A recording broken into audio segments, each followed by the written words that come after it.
Hello everyone! For today's video guys, sama kayo sa akin guys, pasyal tayo sa labas. Naisipan naming bumili guys ng bubble tea. At yung bubble tea na pupuntahan namin ay yung Cha Time dahil yun na yung nakasanayan namin at masarap silang gumawa ng milk tea doon. Kaya doon kami pupunta guys. At lumabas kami gabi na dahil gusto raw nilang uminom ng matamis. At ayan na nga at lumabas kami.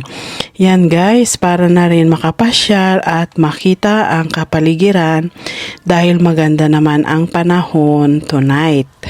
At ayan guys, ang itsura sa labas at nandito na kami sa Cha Time. Ito yung mga binibenta nilang mga cakes.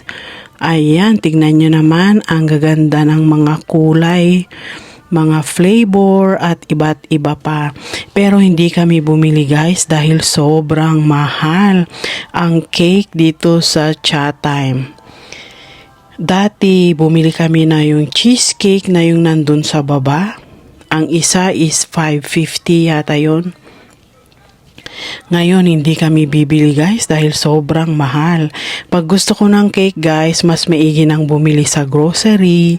Mas makakatipid pa kami at mas malaki pa yung mabibili ng price pag bibili kami dito. Pero tignan nyo naman ang ganda ng mga macarons nila. At ayan yung kanilang mga menu sa mga milk tea. Iba't ibang mga flavor ng fruits. Pero ang in-order namin ay yung brown sugar milk tea. Ayan, nandito na kami sa labas guys. Nakuha na namin ang aming mga in-order. At nag-posing-posing pa kami dito sa harap. Ayan, Cha Time guys. At doon sa kabila, yun yung sinehan.